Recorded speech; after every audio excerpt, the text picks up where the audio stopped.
imagine stepping out of the waters of our night ocean onto the shore of an ancient, quiet forest. Leave the noise of the day behind you. Leave the unfinished thoughts, the small urgencies, the weight of everything that wanted your attention today. None of it follows you here. Here, there is only the soft dark between the trees, the smell of soil and bark, and something green and living, and the particular stillness that only old forests know. Welcome back. Tonight we're going somewhere different from our usual journeys. Not outward into the cosmos, not inward into the architecture of the sleeping brain. Tonight we're going into a world that has been quietly beside us for as long as we have existed. A world that doesn't announce itself, that grows slowly in seasons, in the particular patience of roots and bark and leaves that have been accumulating chemistry for millions of years before we arrived to notice it. The world of plants, and specifically the long, strange, beautiful story of what happens when human curiosity meets a chemistry that plants have been building in silence since long before we were here to benefit from it. This is not a story about herbal teas or wellness shells. It is something much older and more interesting than that. It is a story of the first experiments in human history, conducted not in laboratories, but in forests and fields and along riverbanks, by people who had no instruments except their own careful attention and the long memory of their communities. People who noticed what helped, what harmed, what made the fever break, and what made the pain ease, and who passed that knowledge forward, generation by generation, in the only way knowledge survived before writing existed, in whispers, in stories, in the hands of someone showing someone younger exactly which leaf, exactly how much, exactly when. I've been wanting to tell you this story for a while, so find your comfortable place, let your body soften, let your eyes grow heavy. You don't need to remember any of this. You don't need to take notes or hold anything carefully in your mind. Just listen, the way you'd listen to someone you trust, telling you something they find genuinely wonderful. And let it settle, the way dried leaves settle into the pages of an old book, quietly and permanently, without any effort at all. And if these gentle journeys are something you want to return to, the science, the history, the long, slow story of a world more extraordinary than it first appears, then Soothing Science is here every time you need it. Subscribe if you haven't yet. Share it with someone who needs a quiet evening. And then forget about all of that, because right now, there's nothing to do but rest. Let me tell you about the plants. Here is something worth sitting with for a moment. For the vast majority of human history, the hundreds of thousands of years before the first laboratory, before the first written prescription, before anyone had words for molecules or receptors or pharmacology, people were already doing medicine, not guessing, not hoping something invisible might intervene, actually doing it in the most practical sense of the word. observing what worked, remembering what didn't, refining the knowledge over generations until it became reliable enough to trust with a life. They just did it outside, in the landscape, with what grew. And the method, when you look at it honestly, was not so different from what happens in a research institution today. It required careful observation, honest recording of results, the willingness to revise when the evidence demanded it, and the patience, enormous unhurried patience, to repeat over years and decades and generations until the pattern became undeniable. Long-term research without written protocols. And it worked. Let me tell you about a tree. A willow, growing where willows love to grow, beside water, in the soft soil of riverbanks, long branches trailing toward the surface, like something listening. For most of human history, willows were simply part of the landscape, present, ordinary, unremarkable to anyone not paying close attention. But someone paid close attention. When exactly, we will never know. Where exactly, also lost. But at some point so distant it dissolves into prehistory. Someone noticed that chewing the bark of a willow, the pale, bitter inner bark, stripped carefully from a young branch, did something. It eased pain, it reduced fever, it softened the sharp edges of a headache, of a wound that had been keeping someone awake through the long, dark hours. The effect was real, and it was repeatable. And what can be repeated is not forgotten. The knowledge spread the only way knowledge could spread then, through people telling other people, through communities passing the observation forward like something too valuable to lose.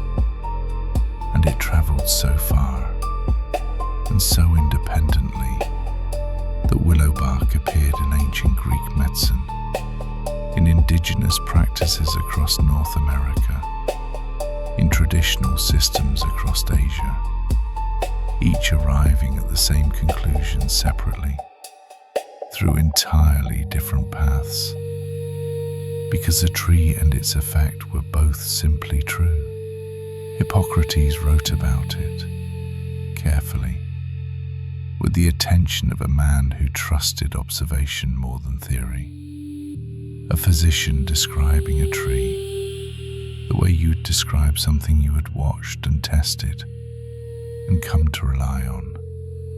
Thousands of years later, chemists trace the effect to its source, salicylates, compounds in the bark that interrupt pain signaling and inflammation in ways the body recognizes and responds to. Their refinement produced aspirin, one of the most widely used medicines in human history, taken by millions of people every day, descended in a direct and unbroken line from someone sitting beside a river, paying attention to a tree. The tree had not changed. The chemistry was always there. What changed was our understanding of why it worked. But the people who first reached for the bark, who noticed, who remembered, who told their children, they already knew the most important thing. They knew that it worked. And here is a part that stops me every time. Plants did not make their chemistry for us. The willow was not trying to help anyone. Those bitter compounds in its bark were not designed with human pain in mind. They were the tree's own defense, produced over millions of years of evolution to discourage insects, to to resist fungi, to protect something rooted and immovable from the particular threats that face a living thing that cannot run. Plants cannot escape, so they protect themselves chemically. They produce bitter tastes to deter grazers, sharp oils to repel insects, complex molecules to interrupt the biology of anything trying to harm them. Defenses so varied, so intricate, so refined by millions of years of evolutionary pressure, that the diversity of plant chemistry is still not fully mapped. Still surprising researchers who have spent entire careers inside it. And then, completely by accident, some of those compounds turned out to interact with human biology in ways that helped us. The same chemistry that makes a plant inhospitable to a fungus can slow an infection in a human body. The compound that stops an insect from eating a leaf can quiet inflammation in a human joint. What evolved as self-defense became, through the long, patient attention of our ancestors, something else entirely. A borrowed solution, millions of years in the making, available to anyone who paid attention to what it did. We did not design this partnership. We discovered it, slowly, through the accumulation of small, careful observations made by people who are now nameless, in places we will never know, over spans of time we can barely imagine. That is, when you let yourself feel it. One of the most extraordinary things about being human. We learn to read a language that was never written for us. The Egyptians were reading carefully.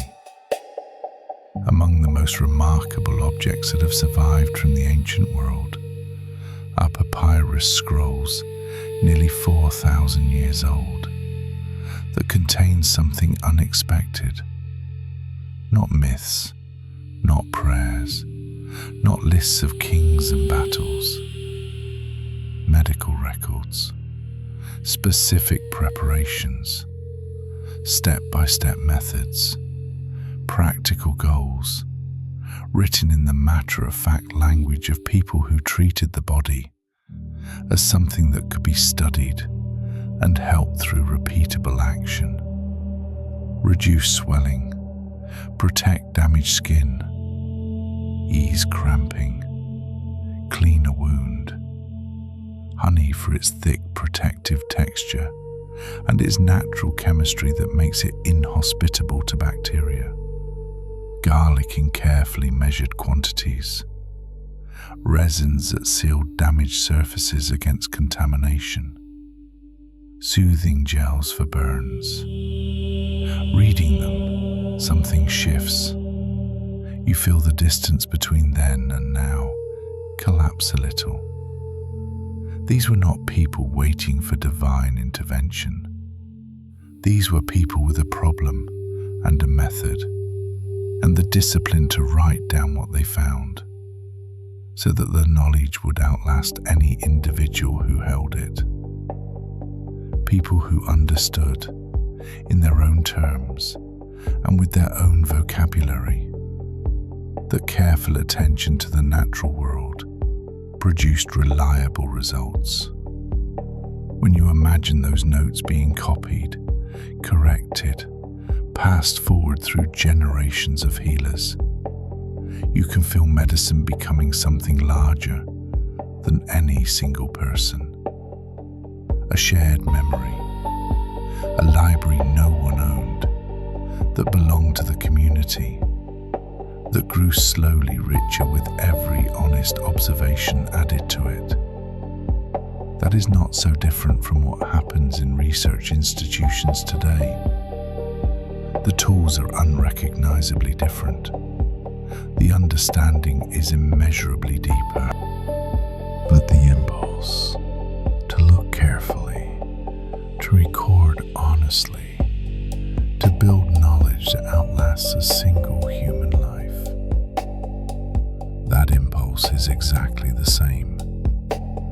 was always the same.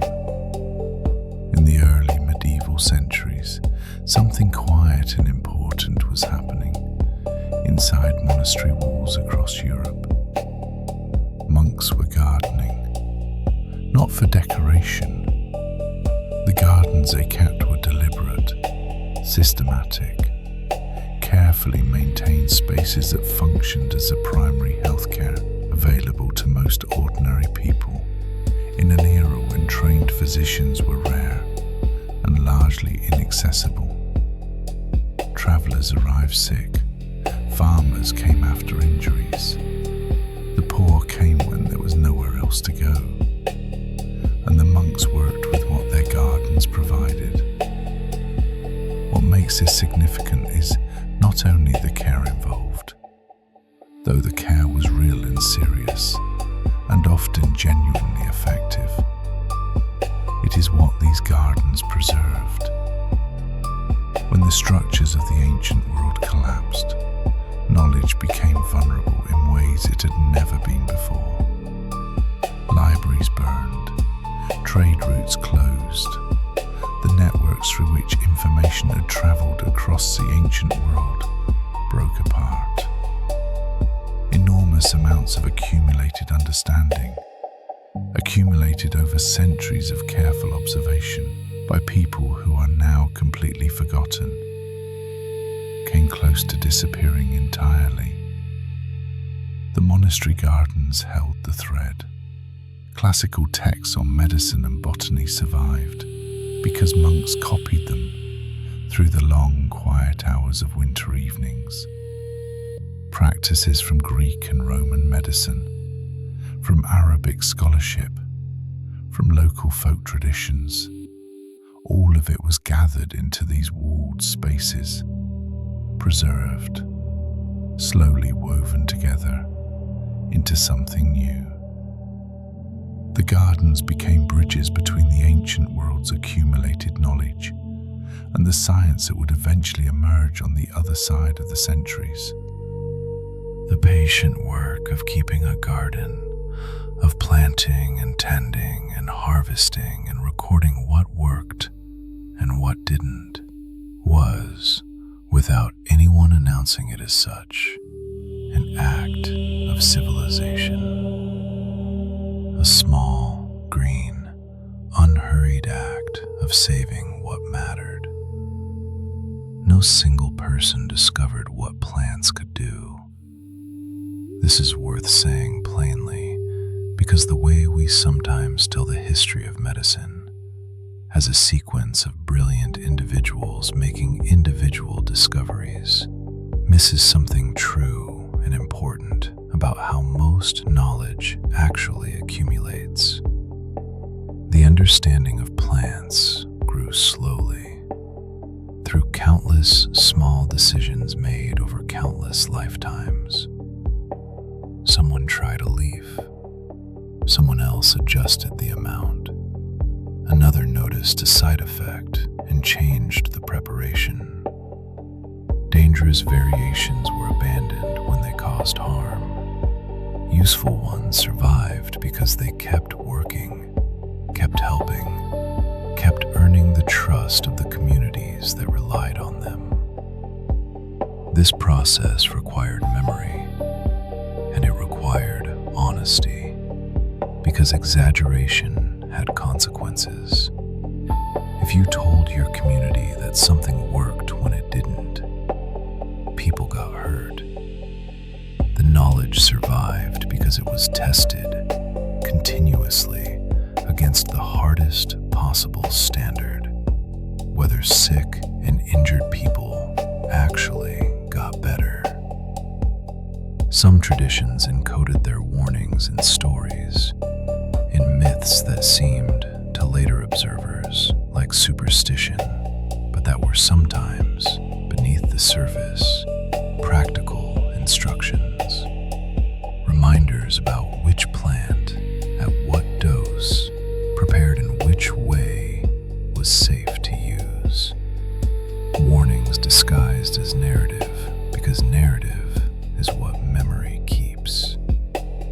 Ancient healers became historians generations of experience, carrying lessons forward through teaching and ritual, through demonstration and careful repetition, in the only archive that was always available: the human mind, the human voice.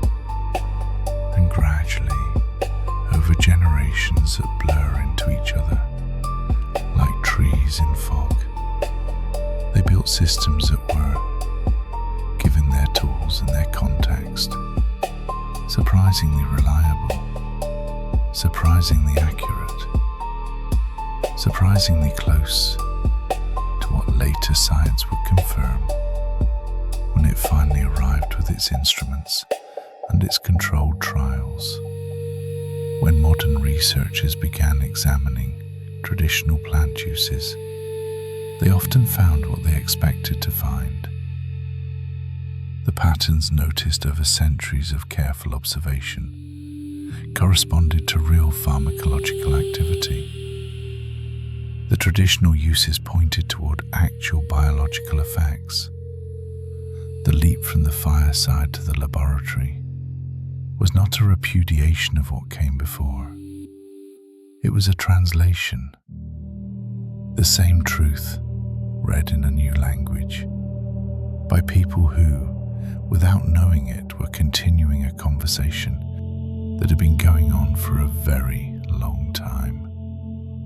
There is one more thing I want to tell you before we move on. Something that I think deserves more appreciation than it usually gets. The people who built this knowledge, the ones who first noticed the willow, who copied the papyrus scrolls in cold stone rooms, who kept the monastery gardens through centuries of upheaval. They were not working toward a future they could imagine. They did not know that their observations would eventually become pharmacology. They did not know that the compounds they were carefully learning to use would one day be isolated and refined and distributed to millions of people across a world they could not have conceived.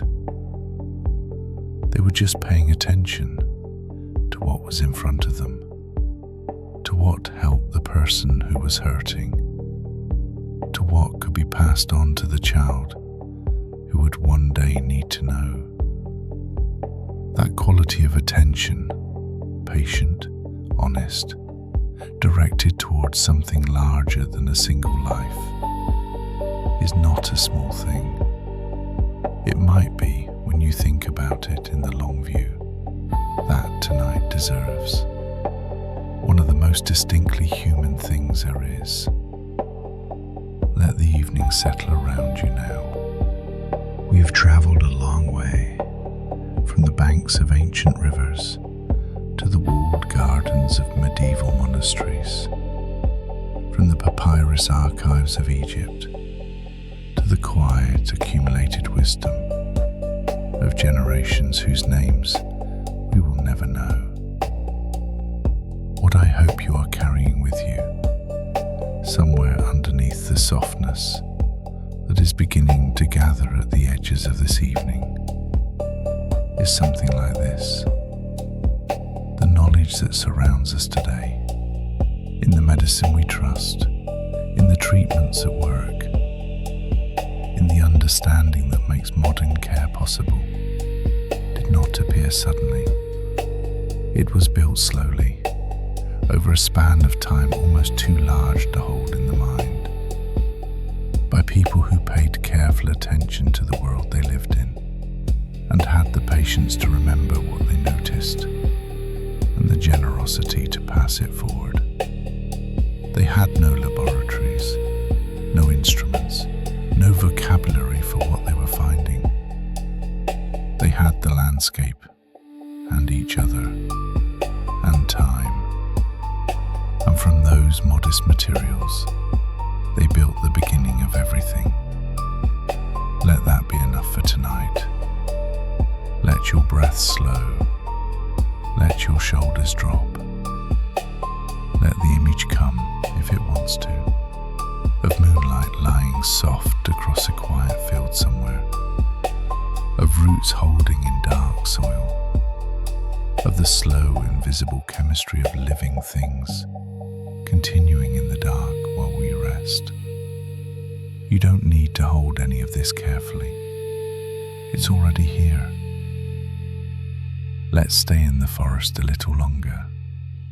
Not the grand historical forest we've been walking through, the one full of ancient healers and monastery gardens and papyrus scrolls. A quieter forest, more immediate, the kind where you can stand still and feel, if you pay attention, that something is happening all around you that you cannot see, because it is, right now, in every leaf above you, and every root beneath you, and every piece of bark on every tree within reach.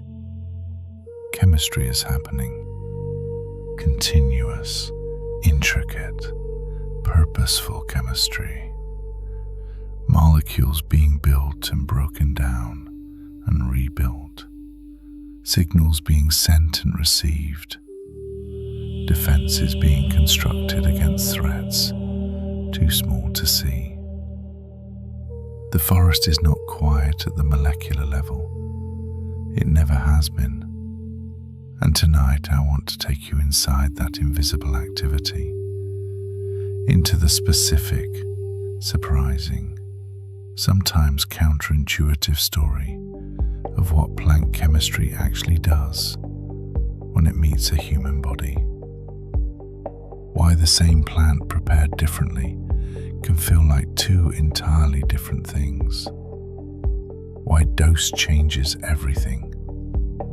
Why the most familiar ingredients in your kitchen have been quietly participating in your biology in ways most people never stop to notice.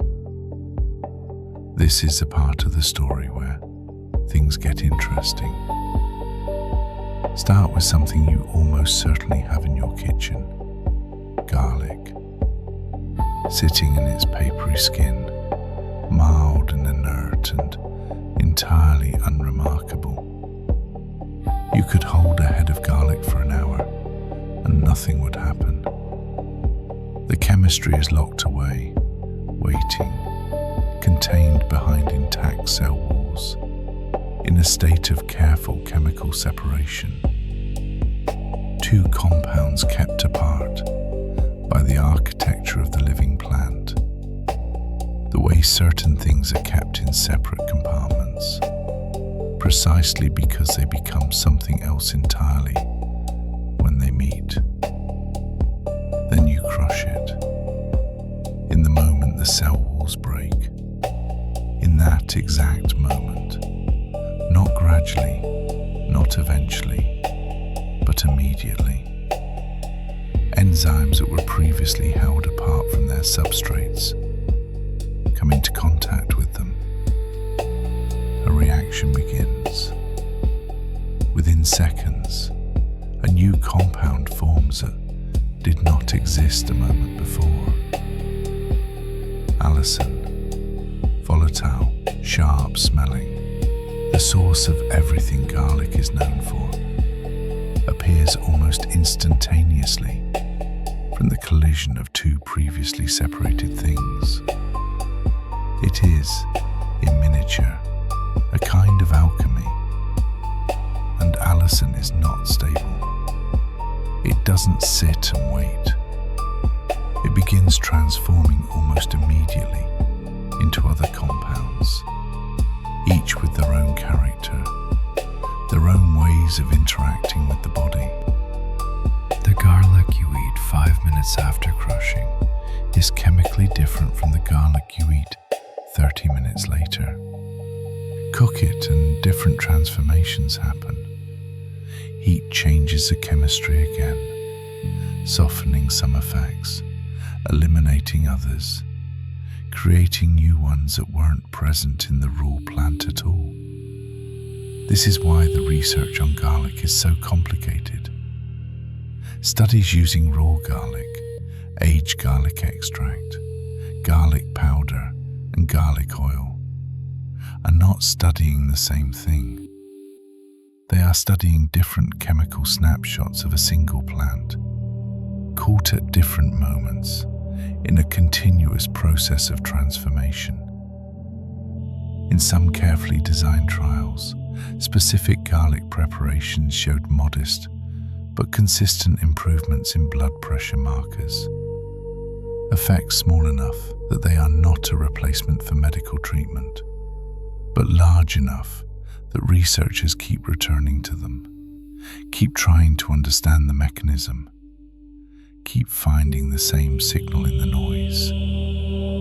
An ordinary bulb, quietly participating in cardiovascular biology for thousands of years before anyone had words for what it was doing.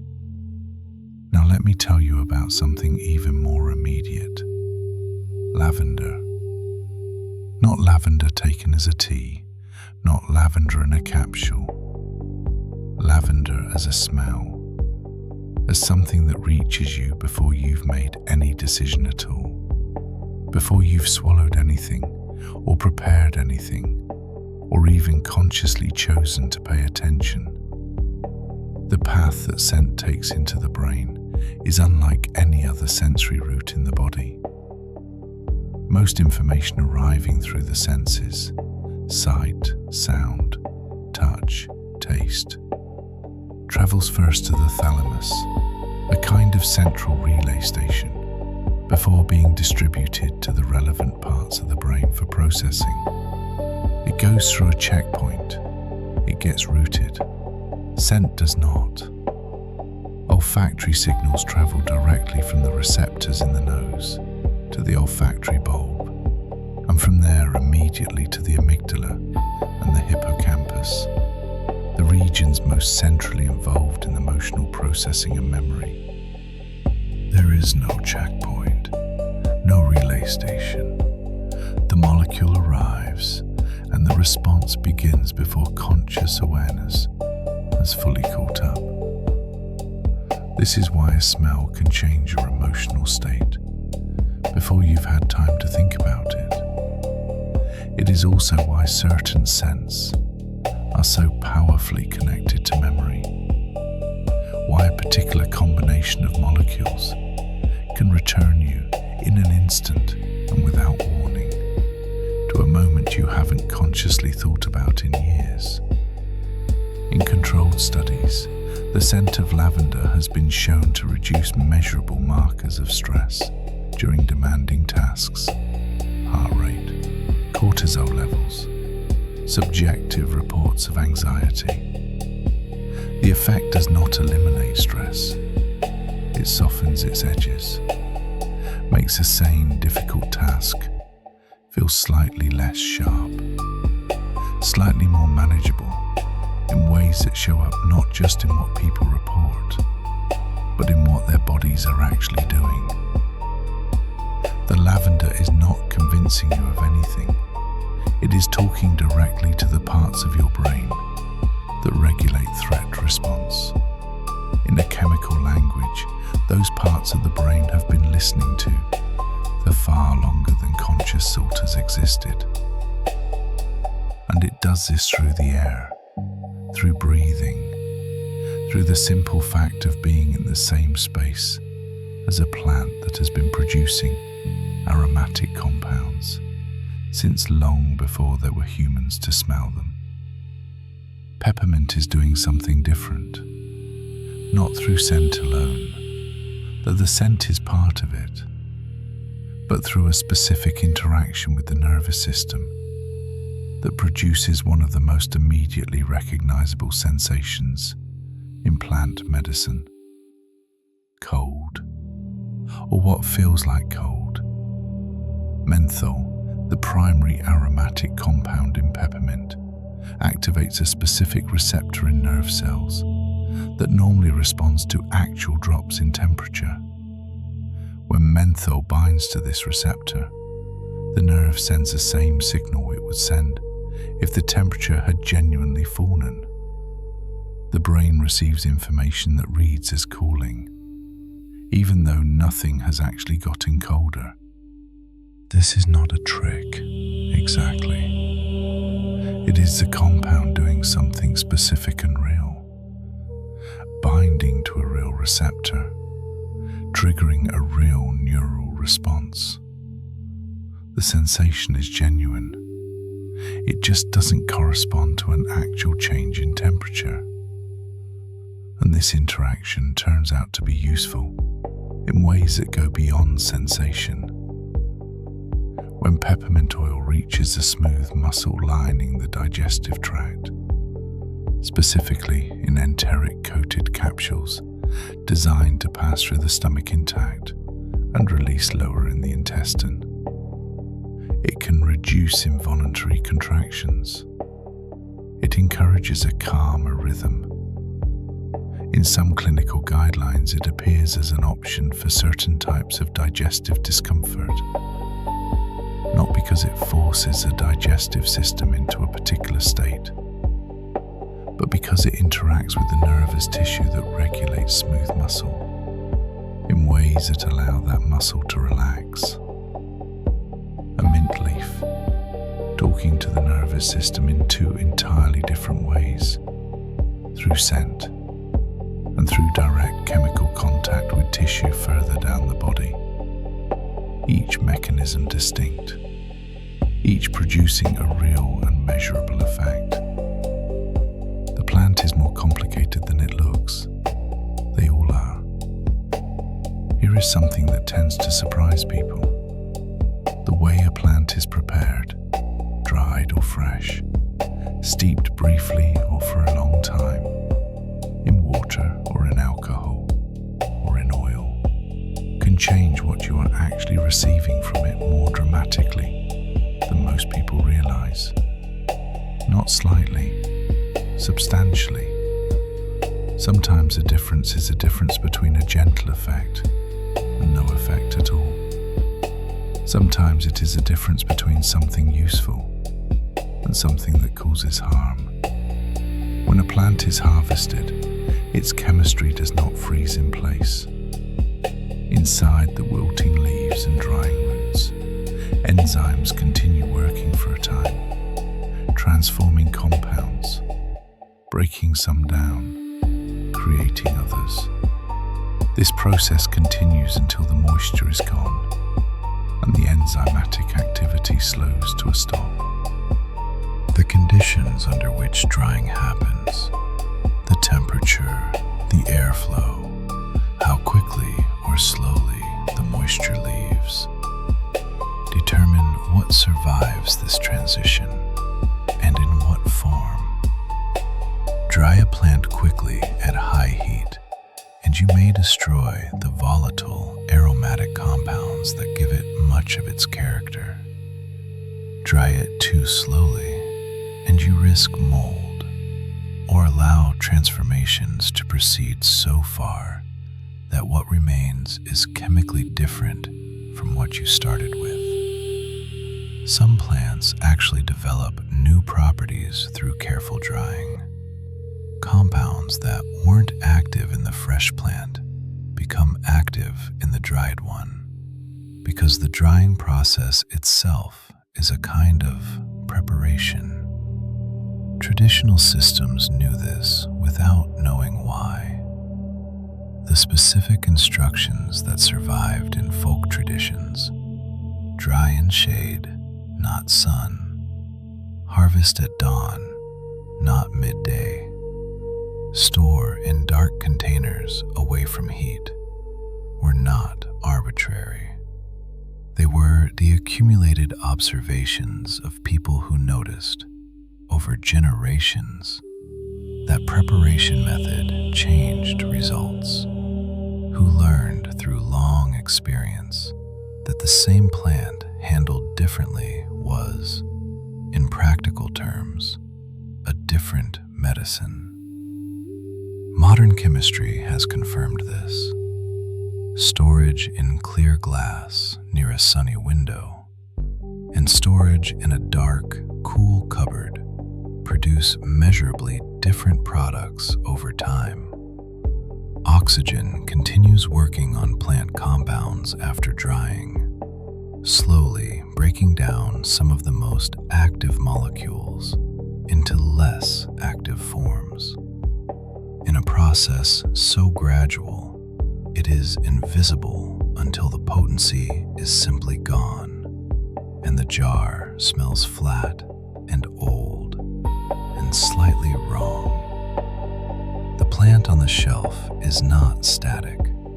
It is still changing, always slowly moving towards something simpler, something less chemically complex, something that has less to say to the body that receives it, which means that caring for stored herbs is not a small or ceremonial thing. It is part of the medicine itself. Let me tell you about something that happens faster than drying, faster than storage. Something that happens in the time it takes to steep a cup of tea. Water, it turns out, is selective. It is very good at capturing certain things from a plant. Water-soluble compounds, many polyphenols, various minerals, the molecules responsible for color and much of the flavor. But it moves past other things entirely. The fat-soluble compounds, the resins, many of the aromatic oils that carry significant biological activity. Water reaches for them and finds it cannot hold them. This is why alcohol-based tinctures exist, why infused oils exist, why different preparations of the same plant have been used for different purposes across traditional systems that never communicated with each other, but arrived at similar conclusions through similar logic. Alcohol is a better solvent for a different set of compounds. It pulls out things water leaves behind, the resins, the fat-soluble actives, many of the compounds that don't transition well into tea. The result is chemically different from an aqueous extract of the same plant. Not better, necessarily. Different. Better for some purposes, less appropriate for others. And then there is a question of time. When you steep a tea for 2 minutes, you are receiving the first wave of what the plant releases into hot water. The lightest compounds, the most water-soluble, the quickest to move. Steep for 10 minutes and heavier compounds begin to follow, including in many plants, bitter compounds that were not present in the shorter steep. The tea that results is not stronger in a simple, linear sense. It is different, sometimes more astringent, sometimes more pharmacologically active in specific ways. Sometimes, with certain plants, more likely to cause digestive discomfort. Traditional instructions for tea preparation were not arbitrary either. Steep for 3 minutes. Steep for 10. Do not boil. Add cold water first. Cover while steeping. These instructions look like preference or ceremony. They function as dosing guidance, as the accumulated knowledge of people who notice that time and temperature change what they received and what it did. 2 people drinking tea made from the same plant have made 2 different extracts if they steeped for different lengths of time. Both are drinking chamomile. Neither is drinking the same thing, and chamomile deserves a moment of its own. It has a reputation so gentle, so associated with comfort and winding down and the mild, pleasant ritual of an evening cup, that it is easy to overlook what it is actually doing. To to treat it as symbolic, as something that works primarily because it is warm and familiar and associated with rest. But chamomile contains compounds that interact with receptors in the brain involved in regulating anxiety and the transition to sleep, specifically with GABA receptors, the same receptors targeted by pharmaceutical sedatives, though through a different mechanism and with far less intensity. The interaction is real.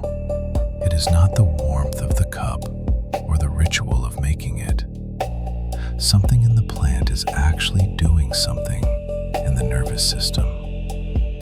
The effect is gentle. Chamomile does not sedate you the way a pharmaceutical would. It does not force your brain into sleep or switch off anxiety with the bluntness of a stronger compound. What it seems to do is soften the transition, ease the edge between waking and resting, create conditions that favor the natural rhythms of sleep rather than overriding them. Studies show improvements in sleep quality more than sleep duration.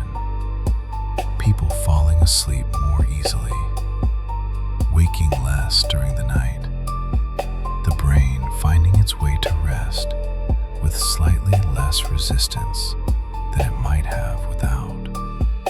This is a small thing, maybe, but at 11 o'clock on a difficult night, small things can be everything. And here's what I find quietly beautiful about chamomile specifically. The ritual is not separate from the medicine. The act of making the tea, boiling water, steeping, waiting, holding a warm cup, is itself a signal to the nervous system, a sequence of actions that says, in the only language the body's oldest regulatory systems understand, that the day is ending, that the threat level is dropping, that it is safe to begin the process of letting go. The plant works and the ritual works, and they work together in ways that are difficult to separate because they were never really separate to begin with. This is true of many plant medicines. The preparation is part of the preparation. Let me tell you about valerian root, because it is instructive in a different way. Valerian has a strong smell. This is worth mentioning because the smell, which many people find somewhere between earthy and genuinely unpleasant, is itself a clue.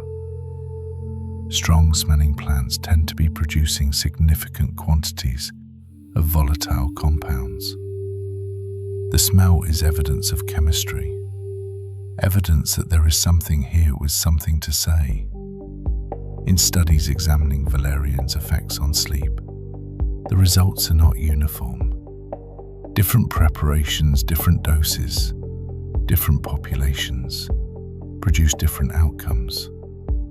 But a consistent finding across many of them is this: valerian seems to reduce the time it takes to fall asleep, particularly in people whose minds are too active in the transition from waking to sleeping. People who lie down and find that thoughts arrive faster than quiet does.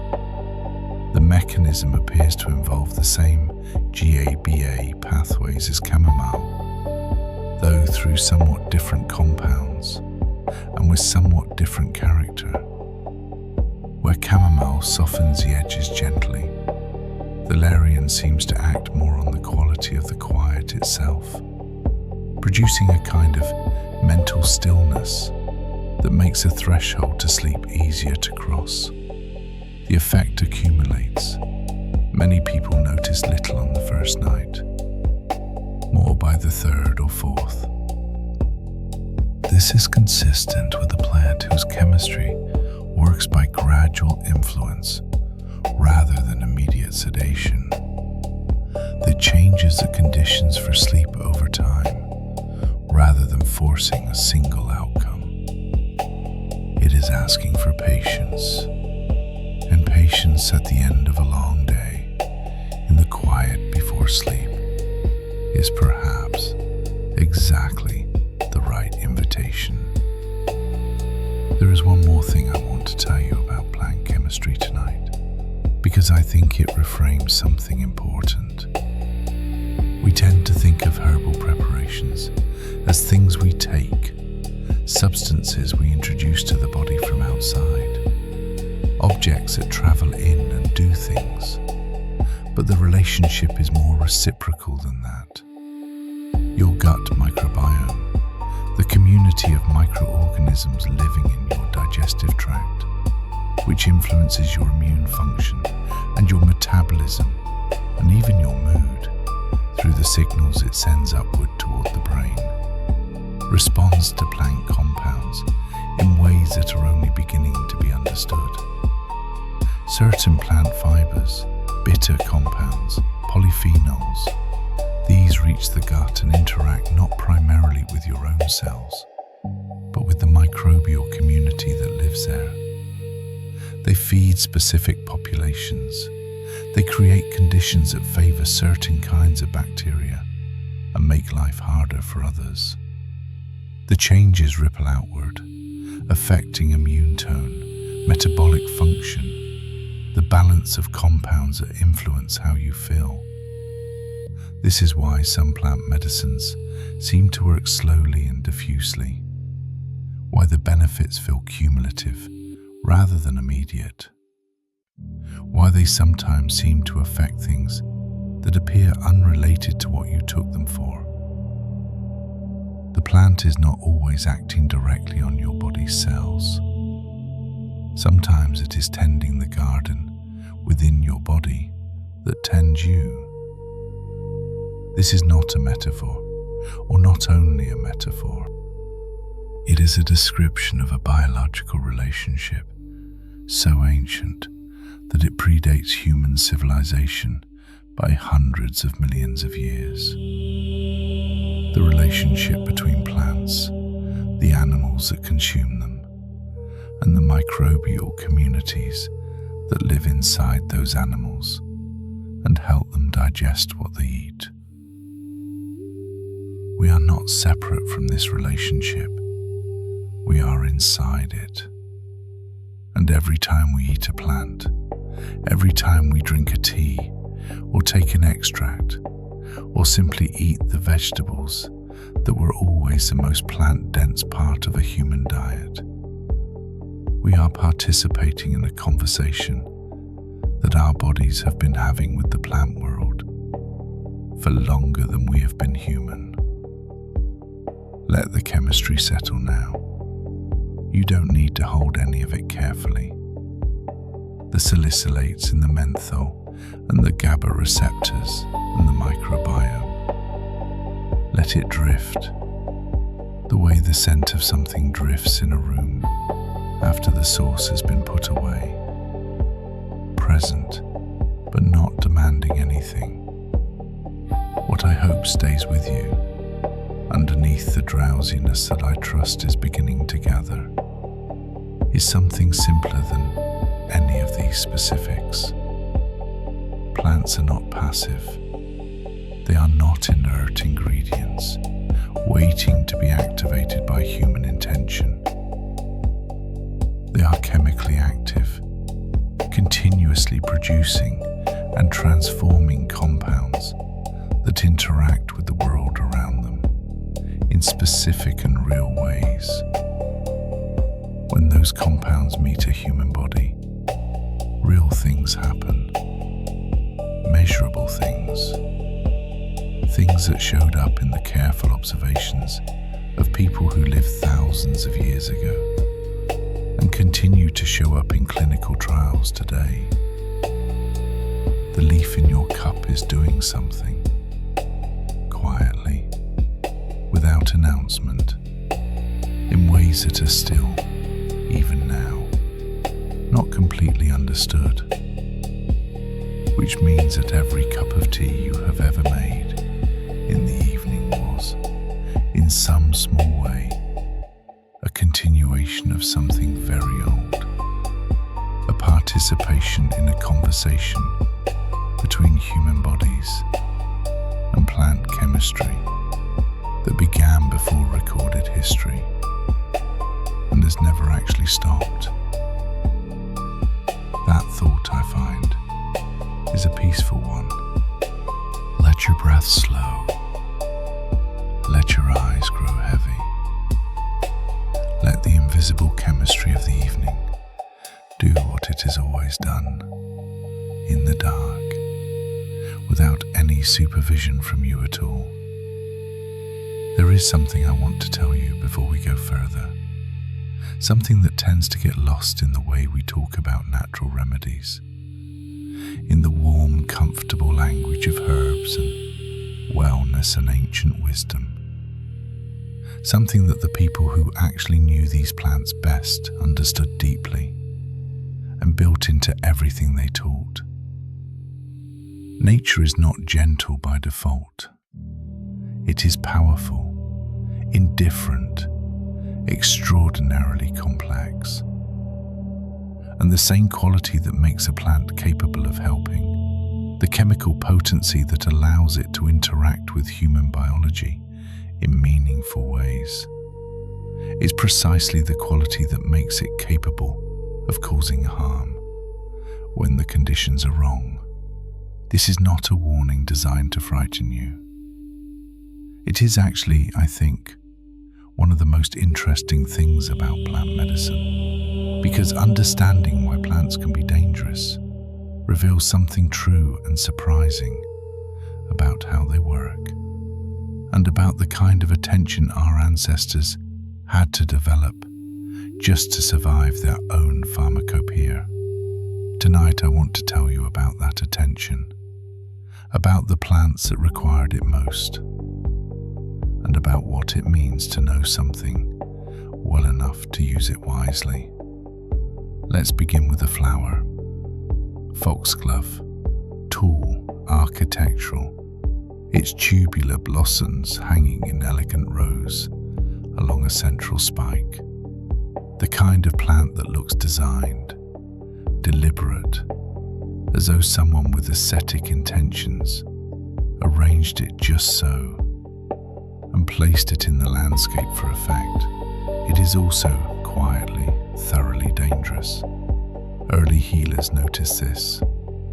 They noticed because foxglove has effects on the heart that are impossible to miss. It changes the rhythm, the force, the character of the heartbeat in ways that are immediately perceptible to anyone paying attention. And they noticed something else, something that required much more patience and precision to discover, that in very small amounts far smaller than would produce visible symptoms, amounts that required careful and sustained observation to calibrate. Foxglove could support a heart that was failing, could strengthen the weakened beat, could help a body that was drowning in its own fluid, because its heart lacked the force to move blood efficiently through the system. The difference between the amount that helped and the amount that harmed was narrow, vanishingly narrow. And finding that difference, holding it, teaching it to others without the benefit of measuring instruments or pharmacological training. This required something that I think deserves to be called scientific discipline, even though it looks nothing like what we normally imagine when we use those words. The knowledge of foxglove that survived into the 18th century, when a physician named William Withering began his systematic study of it, came from a folk healer in Shropshire who had been using it successfully for heart conditions for years. Withering spent a decade documenting cases, refining doses, understanding when it helped and when it harmed. His work became the foundation of digitalis therapy, heart medications derived from foxglove that are still prescribed today under strict supervision in carefully controlled doses. The plant had not changed between the folk healer and the physician. The chemistry was identical. What changed was the precision of measurement and the systematization of knowledge. But the knowledge itself, the essential observation that this dangerous plant, in the right amount, could do something no other available treatment could do, that came from someone who had no laboratory, who had only a garden and the community that trusted her, and years of careful watching. Dangerous things sometimes carry the most important medicine. The question is always whether you know the territory well enough to walk it safely. Now let me tell you about something much more ordinary. Licorice root. Not the candy. Most licorice candy contains very little actual licorice. The root itself, used across traditional medicine systems for centuries, present in teas and herbal formulas, and traditional preparations in ways so common and so apparently mild that it rarely triggers caution. But licorice root contains a compound called glycyrrhizin that behaves in the body like a hormonal signal. It influences the way the kidneys handle sodium and potassium. In small amounts and occasional use, this effect is negligible. In larger amounts, or in people who are consuming licorice regularly without realizing it, in teas, in supplements, in combinations that don't advertise their licorice content clearly. It can shift the body's fluid balance in ways that raise blood pressure, lower potassium to levels that affect heart rhythm, and produce a constellation of symptoms that look exactly like other conditions and are therefore frequently misidentified. The insidious part is the invisibility of it. The person consuming licorice regularly may feel entirely normal, while their blood pressure is quietly trending in the wrong direction. There may be no warning sign that announces itself, just a slow shift in numbers that only appears when someone happens to check. Traditional formulas, the ones developed over generations of careful use, often included licorice in limited quantities, combined with other ingredients for limited durations. The constraints were not arbitrary. They were the product of noticing, over time, what happened when licorice was used too much or too long, encoding that knowledge into the formula itself so that the recipe carried the safety information built in. Modern supplements do not always carry this context with them. A product that contains licorice root may not communicate how much or for how long, or in whose hands it becomes something to be careful about. And so the ancient wisdom about limitation gets lost in translation, and an ingredient that traditional healers treated with specific and practiced respect becomes something people take daily without a second thought. The root hasn't changed, the lack of context has. There is a plant in most people's medicine awareness that presents a different kind of complexity. St. John's wort.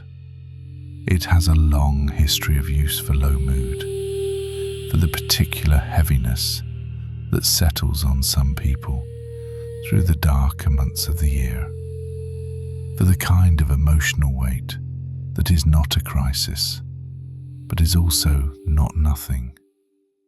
In many carefully conducted studies, it has shown genuine effects comparable in specific populations with specific presentations to certain pharmaceutical antidepressants. This is a real thing, documented, replicated, not folklore. And it carries a risk that surprised researchers when it was first documented and continues to surprise people who encounter it. St. John's wort activates a system in the liver whose job is to break down foreign substances, to identify compounds that shouldn't be in the body and process them for elimination. This system, called the cytochrome P450 pathway, handles not just plant compounds, but medications, pharmaceutical drugs that are carefully dosed based on how long they stay in the system. When St. John's wort activates this system, it processes everything faster, including medications that were calibrated assuming a normal rate of processing. Oral contraceptives, antiretroviral drugs used to manage HIV, immunosuppressants taken by transplant recipients to prevent organ rejection, blood thinners, certain antidepressants. The medication leaves the system faster than it should. The blood level drops. The therapeutic effect weakens or disappears, and the person taking it may not notice, may feel fine, may have no idea that the protection they thought they had has been quietly eroded by a plant they were taking for entirely separate reasons. The plant is not malicious. It is doing what it always does, activating a biological system that it has always activated. But it is now doing so in a world it did not evolve in, alongside pharmaceutical compounds that did not exist when its chemistry was shaped by millions of years of evolution. The interaction is a collision between two different eras of medicine, and it is the patient who sits at the intersection. I want to tell you something about dose, because I think it is the most important and least appreciated concept in all of plant medicine. The idea that natural means gentle, that something growing in a field or a forest is inherently mild and unlikely to cause harm, is one of the most persistent and most dangerous misconceptions in popular health culture. It is also, ironically, a misconception that the people who knew plants best would have found baffling, because dose changes everything. The compound in chili peppers that creates a sensation of burning heat, capsaicin, applied carefully to skin over time, in the right concentration, actually reduces pain. It does this by depleting the nerve endings of a chemical they use to signal pain, leaving them temporarily less sensitive. This is the basis of capsaicin creams used for certain types of chronic nerve pain. Applied correctly, it helps. Applied to mucous membranes or the eyes, the same compound causes serious harm. The same molecule, the same concentration, different location on the body, completely different outcome. Water hemlock, one of the most toxic plants in North America, can grow in the same meadow as plants used for food and medicine. It does not announce itself. It does not look dramatically different. The people who gathered plants in such meadows had to know with precision and certainty the difference between what would heal and what would kill. A mistake was not recoverable. This is why traditional plant knowledge was treated as knowledge in the most serious sense of the word. Not as casual information, not as something you picked up from a book and applied without depth of understanding. It was guarded, transmitted carefully, tested over years of apprenticeship, and taken seriously in ways that we have sometimes lost in an era when herbal supplements sit on supermarket shelves next to vitamins and breakfast cereal. The plants have not become safer. The context in which we encounter them has become less serious. Here is a story that illustrates something important about the limits of what looks natural. In the 19th century, turpentine, distilled from pine resin, was used internally as a medicine, taken by mouth for intestinal parasites, for respiratory conditions, for a variety of complaints that it seemed to the practitioners of the time to address. It came from a tree. It was entirely natural. It had a long history of use. Practitioners who prescribed it were not ignorant or malicious. They were working with the best understanding available to them. It caused serious harm. The kidneys, the bladder, the sensitive tissues of the digestive system, all were damaged by internal use of turpentine in ways that accumulated over time, and that the people using it often did not connect to the turpentine itself. The symptoms were various enough, and the damage gradual enough, that the cause was not always apparent. What this story tells us, and what I think it is worth sitting with, is that traditional use is not, by itself, a guarantee of safety. It is a useful signal, a starting point, evidence that a plant has enough biological activity to be worth investigating, and sometimes evidence that it has a specific use that deserves to be taken seriously. But traditional use happened in specific contexts, with specific preparations, by people whose training included understanding they didn't always write down. When we strip a plant from its context and place it in a capsule on a shelf, we may be keeping the chemistry while losing the wisdom about when not to use it. The history of plant medicine includes brilliant knowledge. It also includes remedies that caused real harm. Both things are true simultaneously, and acknowledging both is not a betrayal of traditional knowledge.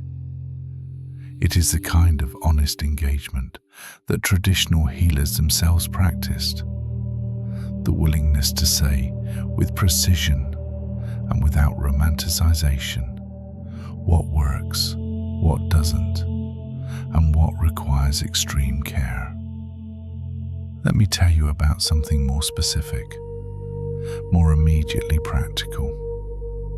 Pregnancy changes the body in ways that make certain plant compounds behave differently than they would otherwise.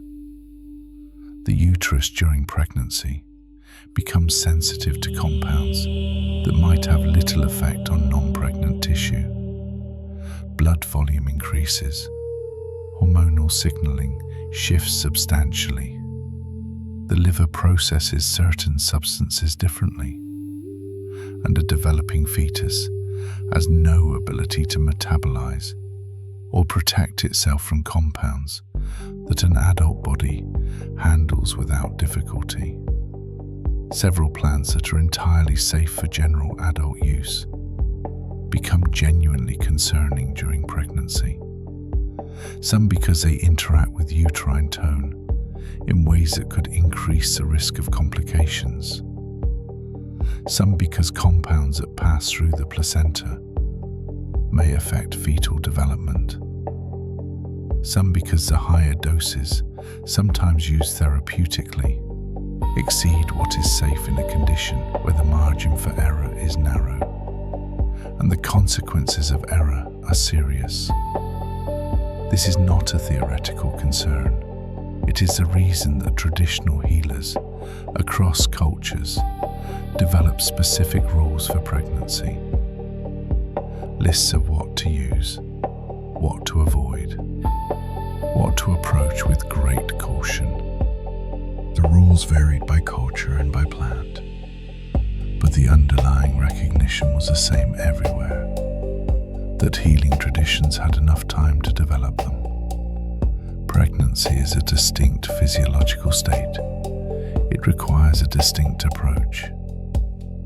The modern version of this recognition is that even plants considered generally safe, even chamomile, even ginger, even plants so mild they are present in candy and breakfast tea, deserve specific consideration during pregnancy, rather than assumption of safety based on general use. Not because they are dangerous, because the context has changed.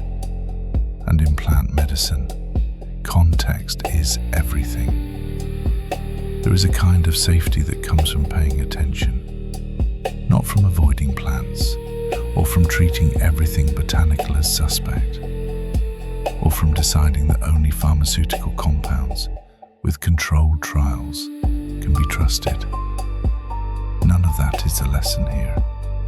The lesson, I think, is older than that. It is the lesson that the people who kept monastery gardens understood, and the lesson embedded in the careful dosing rules of traditional systems, and the lesson that every healer who took an apprentice seriously was trying to transmit. Know what you are working with. Know its character, its tendencies, the conditions under which it helps and the conditions under which it doesn't. The preparations at work and the preparations that change it into something else. The populations for whom it is appropriate and the populations for whom it isn't. The interactions it has with other things in the system. This kind of knowing takes time. It takes the willingness to hold complexity rather than simplify toward false reassurance.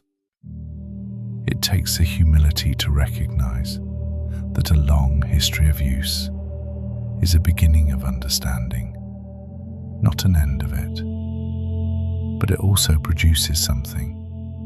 It produces a relationship with these plants that is neither credulous nor dismissive, that can hold simultaneously the genuine and documented ways in which plant chemistry helps human bodies, and the genuine and documented ways in which it requires respect.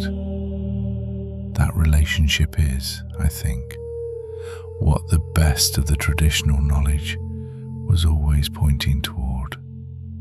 Not magic, not miracle, just careful attention, sustained over time, honest about what it finds. Let everything settle now. We have been in difficult territory tonight, in the shadow side of the forest, among the plants that carry both gift and danger in the same leaves.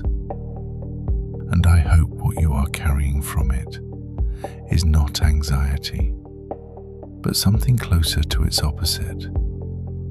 The sense that this is a knowable world, that the complexity is real, but navigable, that people before us navigated it carefully and over a long time, and left enough of what they learned that we can continue the navigation with better instruments and clearer sight.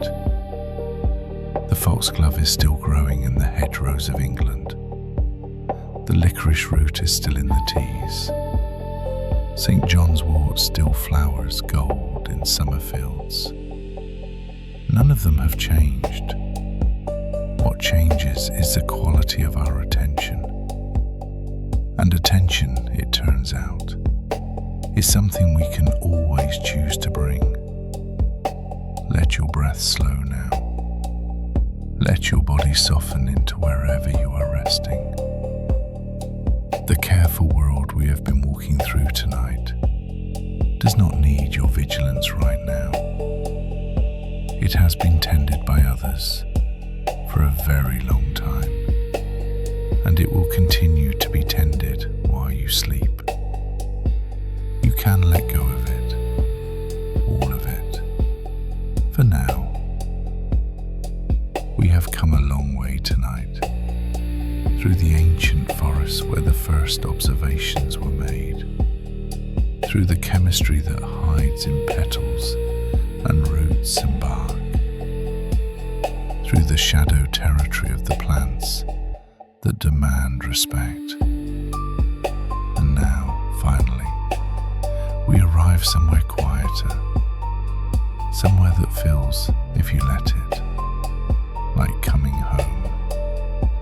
Because the plants I want to tell you about in this last chapter are not the dramatic ones, not the ones that changed the course of medicine, or built empires, or required decades of careful calibration to use safely. These are the ones that have always been associated with the simplest and most human of needs. The need to rest, the need to be quiet for a while, the need to let the day go and trust that it will still be there, in whatever form it needs to be when morning comes. These plants have been sitting beside that need for thousands of years, quietly, without drama, in the hands of mothers and healers and ordinary people who simply knew from long experience that certain things help the body remember how to be still. Let me introduce you to a few of them. Chamomile first, because chamomile is perhaps the most honest plant I know. It does not pretend to be more than it is. It does not promise transformation or dramatic relief. It offers something smaller and in some ways more valuable, a gentle shift in the conditions for rest, a slight softening of the transition between the busy noise of the day and the quieter state your body needs to enter before sleep becomes possible.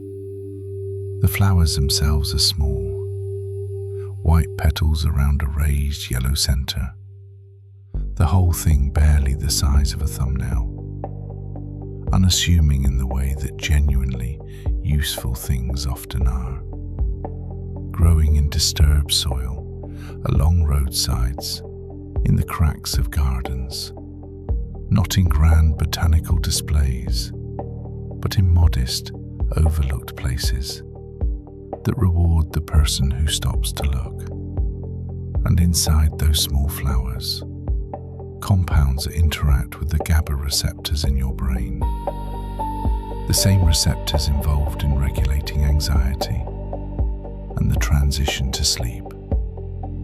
Not with force, not with the blunt chemical authority of a pharmaceutical sedative, with something more like a quiet suggestion, a slight reduction in the background noise of a nervous system that has been active all day and hasn't quite gotten the message that the day is over.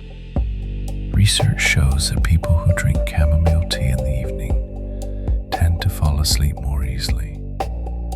Not faster in dramatic ways, in modest ways. They wake less during the night. They report a subjective sense of the transition to sleep, feeling less effortful. Small effects, real effects. And here is what I keep returning to about chamomile smell specifically. The ritual of making it is inseparable from the medicine of it. Boiling water, the particular smell of the flowers steeping, soft, slightly apple-like, warm in a way that is not quite like anything else. Holding the cup, waiting, the small deliberate slowing down that making tea requires, even when everything else in the evening has been fast. The body notices this sequence.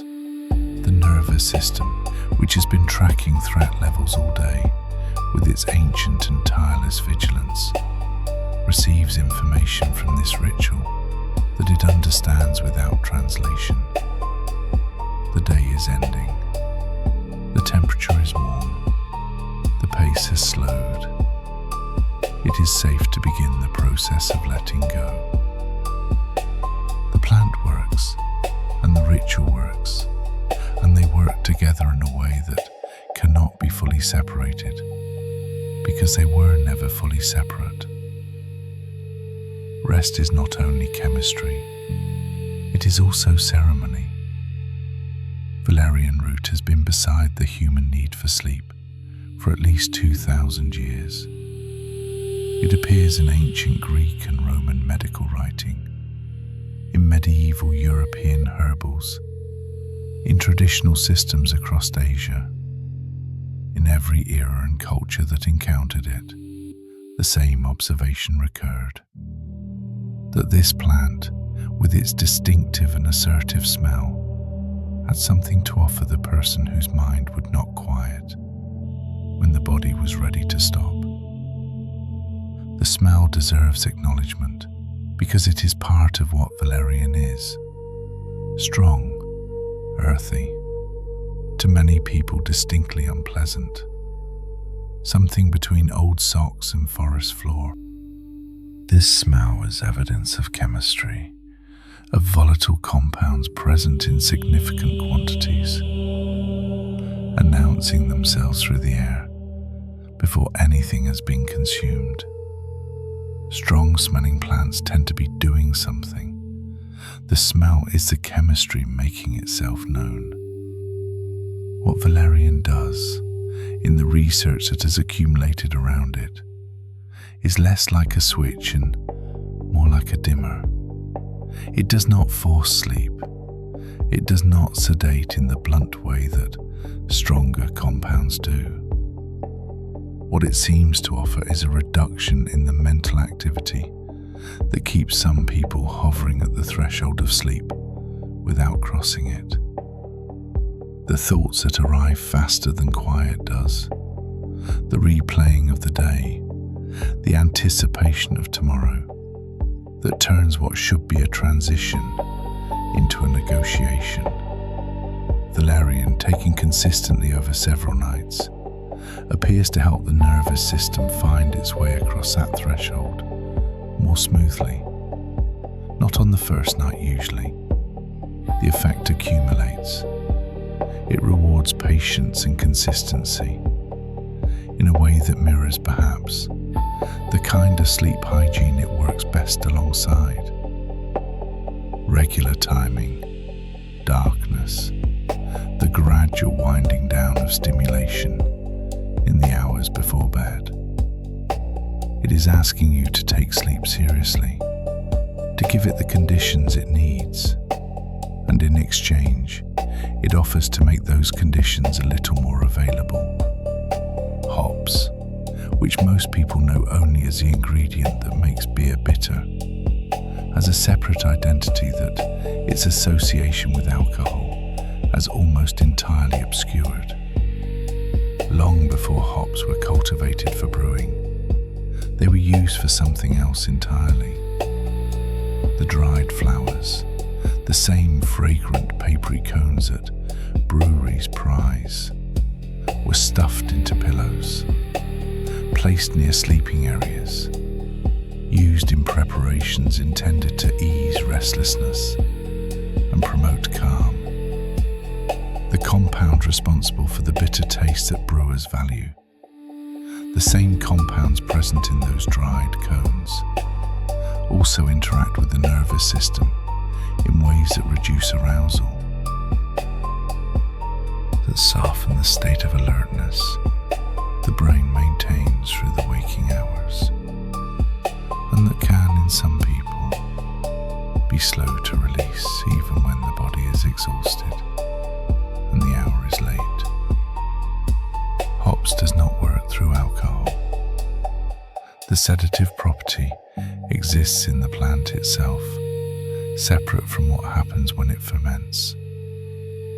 The people who sewed it into pillowcases and placed it beneath their heads were not making a mistake born of superstition. They were working with a real effect through a different delivery system, absorbing the aromatic compounds through the air over the hours of sleep. A slow and gentle exposure that requires no steeping, no swallowing, no preparation beyond proximity. There is something I find quietly wonderful about this. The idea that a plant can help just by being present, that its chemistry reaches you through the simple fact of breathing, through the same pathway that lavender uses, that aromatherapy of all kinds uses, without requiring anything more active than being near it. The forest does this too, in ways that are now measurable and documented. Volatile compounds released by trees, collectively described as phytoncides, have been shown to reduce stress hormone levels, lower blood pressure, and support the activity of immune cells in people who spend time among trees. Not in dramatic doses, in the amounts available just from walking in a forest and breathing. The trees are not trying to help you. They are doing what they always do, for their own reasons, in their own chemical conversation with the world around them. And you, by being present, receive something. Let me tell you about lemon balm, because it is a plant whose gentleness is its defining characteristic and its gift. It belongs to the mint family and smells accordingly. Bright, slightly citrusy, unmistakably clean in the way that mint family plants tend to be. It has been used in traditional medicine across Europe and the Middle East for centuries, almost always in the same context, for restlessness, for the particular kind of anxiety that is not a crisis, but is a persistent low-level hum beneath the surface of an otherwise ordinary day. In nursing homes and memory care facilities, lemon balm has been studied in a specific and poignant context for its effects on agitation in people living with dementia. This is worth dwelling on, because dementia creates a particular kind of distress that is difficult to address. The cognitive confusion, the inability to track where you are, or why, or what is happening. These produce states of agitation and distress that are real and painful for the person experiencing them, and that are difficult to soothe without compounds that also heavily sedate. Lemon balm, in several studies, appeared to reduce agitation and distress in this population without heavy sedation, without the blunting of awareness that makes some interventions feel like an erasure rather than a comfort. It seemed to offer something like calm without taking away the person's presence within that calm. The room becomes quieter, the researchers described. The person can breathe, can feel safe for a while, even in the confusion. This is not a cure. It is not even a treatment in the pharmaceutical sense of the word. It is something more modest and in some ways more human. A small softening of a hard experience. A moment of comfort where comfort is difficult to provide. Plant medicine at its most distilled, not promising miracles, just reducing the sharpness, making a difficult hour slightly more bearable. That, across the long history we have travelled through tonight, has often been enough. I want to tell you about sleep itself now. Not about any particular plant, about what sleep is and what happens in the body when we finally allow it. Because I think understanding this makes rest feel less like time lost and more like what it actually is, which is maintenance. Active, essential, irreplaceable maintenance. While you sleep, while the voluntary systems rest, and the conscious mind steps back from its constant management of everything, another set of systems comes fully online.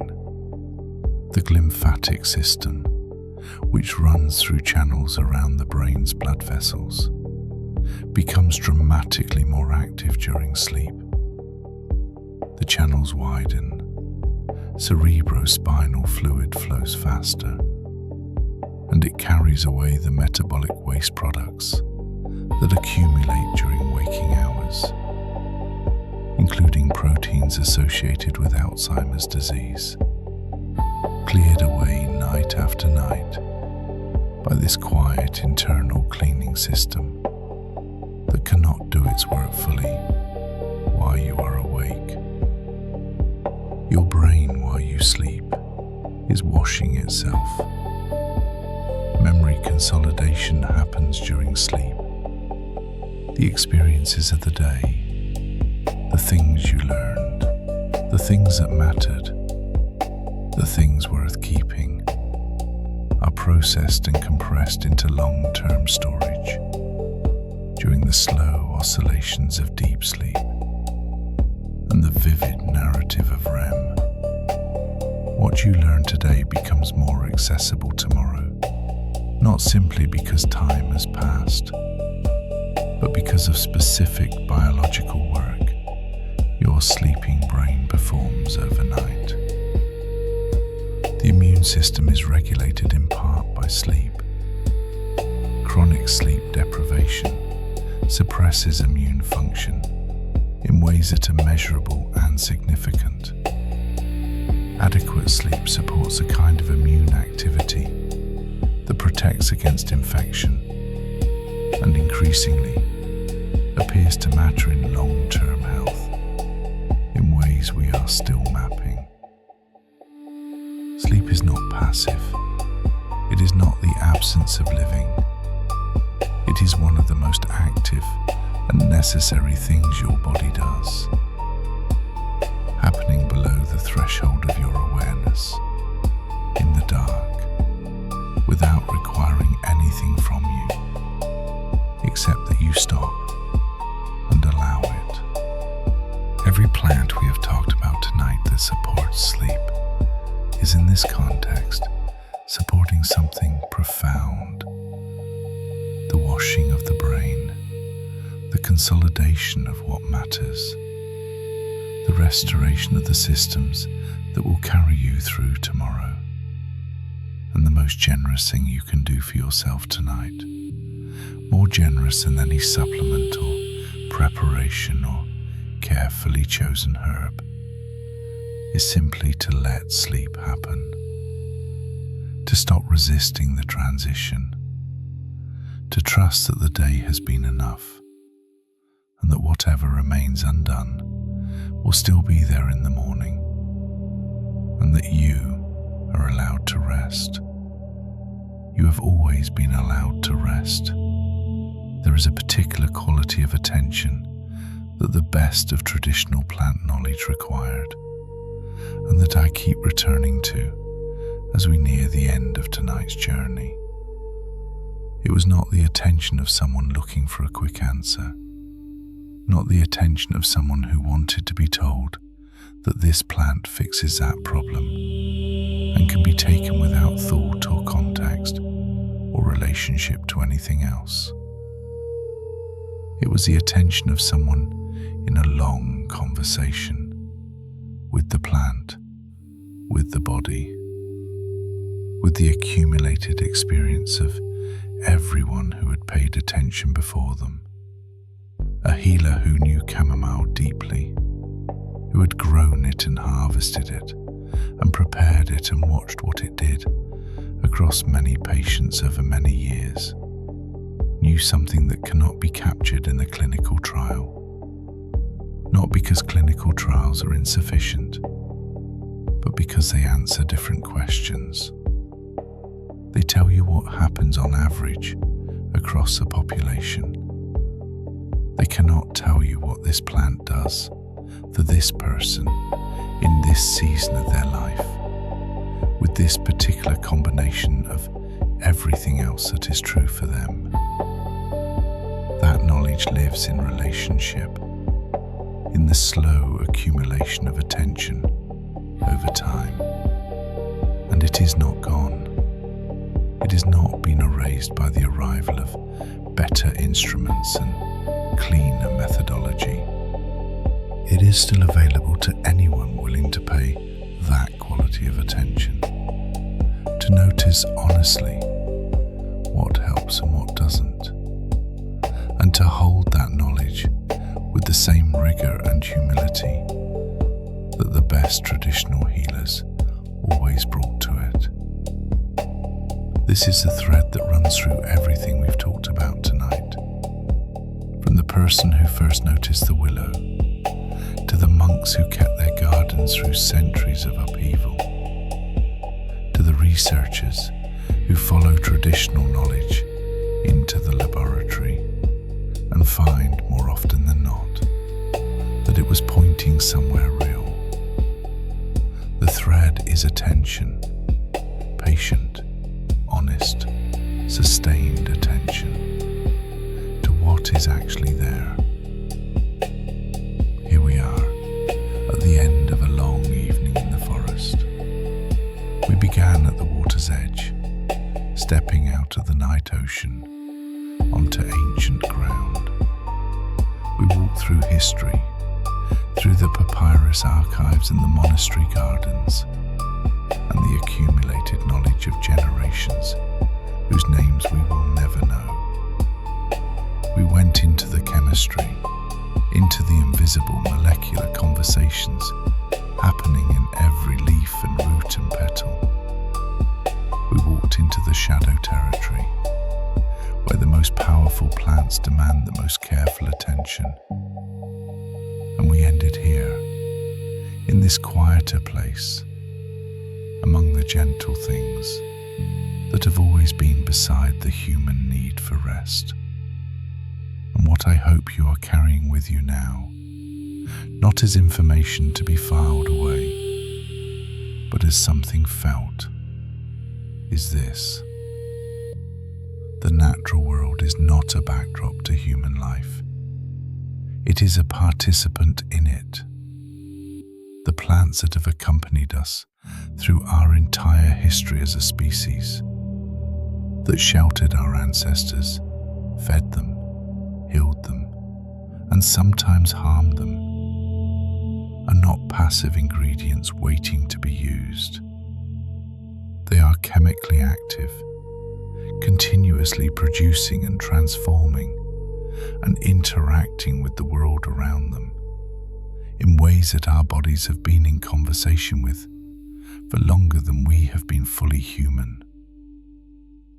We did not develop medicine in isolation. We developed it in relationship, in the long, slow back and forth between human curiosity and the chemistry of the living world around us. in the patient work of noticing what helped and remembering what we noticed and passing it forward to people we would never meet. That work is still happening in laboratories where researchers follow traditional knowledge into controlled experiments, in the hands of people who still grow herbs and dry them carefully and make preparations with the same patient attention that this knowledge has always required. In the quiet evening ritual of someone making tea, slowing down, giving themselves permission to rest. All of it is part of the same long conversation. And tonight, you are part of it too. If you have been here all the way to the end, if you traveled through the history and the chemistry and the careful territory and arrived at this quiet place, then something in this evening was for you. And if it was, I want to ask you something small. Leave a like if you can. It tells the world that this kind of slow, careful, genuinely curious storytelling is something worth finding. It helps other people, other tired minds looking for something that will carry them gently toward rest, find their way here. And if soothing science has become part of your evenings, part of your quiet time, part of the ritual of winding down, subscribe if you haven't yet, so that the next journey is there when you need it, so that we can keep going deeper into the extraordinary, ordinary world that is always waiting just beneath the surface of everything. This is a community of people who find the world genuinely interesting, who believe that learning something real can be restful, who know that wonder and calm are not opposites, that the right kind of knowledge, offered in the right way, can carry you towards sleep rather than away from it. If that is you, then you belong here. And now there is nothing left to do. The forest is still around you. The roots are holding in the dark soil. The chemistry of the living world is continuing its invisible work, as it has always done in the night.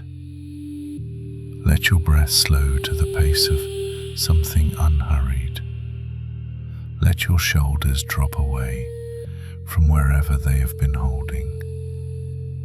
Let the day, all of it, the finished parts and the unfinished parts, the things that went well and the things that didn't, let it soften at the edges. Let it become something you can set down for now, knowing it will still be there in whatever form it needs to be when morning comes. You have done enough today. You have thought enough, decided enough, managed enough. Right now, the only thing being asked of you is to rest. And the ancient chemistry of the evening, the lavender in the air, the stillness of the dark, the deep biological wisdom of a body that knows how to sleep if you let it. All of it is on your side. It has always been on your side. Good night. Sleep well. And I will see you next time, wherever our curiosity takes us.